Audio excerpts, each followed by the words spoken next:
give him credit, Haynes King and Brent Key in his first year as the head coach at Georgia Tech. They played well for the most part. I've said this about Alabama all season. I'll continue to say it. They're a boa constrictor. They tease you with life, and then they squeeze the life out of you at the end of the game. They did so again. So listen, here we are. The penultimate rankings come out Tuesday. I would imagine Florida State fans probably won't be happy unless the committee thought that their win against Florida was better than Washington's win against Washington State. All of this is to say it's going to all come down to next week. The Pac-12 championship is on Friday night, ABC. Winner of that one is getting in. And then we get to championship weekend.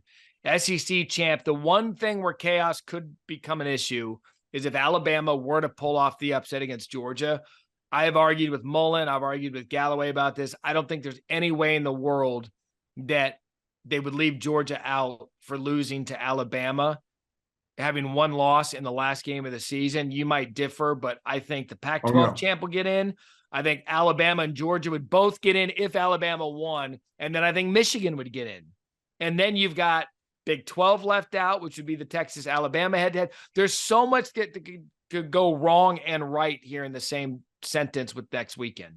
And that's interesting. At least as of this moment, I mean, we almost end the regular season almost exactly where we began it, because I think the top four schools were Georgia, Michigan, Ohio State, and Alabama. We're not far off on that. Ohio State will slip down a couple.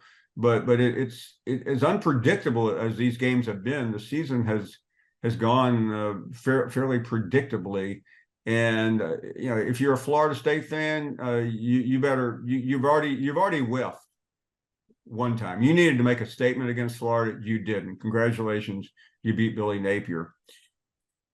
See where that takes you in the college playoff world. Alabama, I totally agree with you. This is not SEC talking here. This is reality. Georgia has won 45 of the last 46 games. It's been the most dominant program of the last couple of years. I think they've gone from a good team at the beginning of the year to a great team.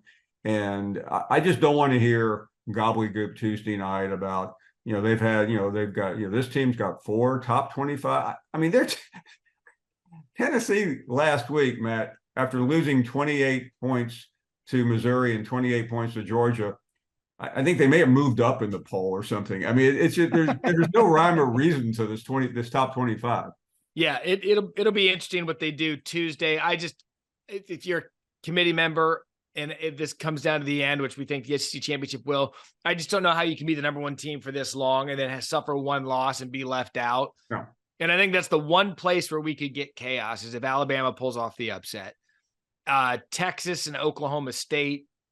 I mean, Oklahoma State's been a good story, but Texas is the better team. I don't think there's going to be any chaos there. The one place where you're going to see a lot of angst is SEC championship, ACC championship, because I believe Pac-12 is already in with their winner. Yeah. And you did a lot of ACC games. I mean, it's good football, but bad officiating. I don't see how they have a leg to stand on. I think everything that could go wrong for FSU has gone wrong. I mean, they needed Louisville to win and at least be a legitimate opponent, and they're not. Yeah. So try to sell that game as much as you can. And Matt, I'll be flipping on SportsCenter tomorrow, and you'll do it. And don't forget Saturday night from Charlotte, ACC championship, you'll do 10-2 Louisville. I'm going to be sitting there knowing that Florida State fans are just loaded for you, depending on the inflection of your voice. Yeah, and I'll try to sell it as hard as I can. I'll give you I'll give you Danny Cannell and work done statistics. We'll talk all you want about Chris Ricks and all the history of the Florida State program. But what a wild weekend. What a wild finish to the regular season. 13 weeks of absolute fun. We will continue this next weekend.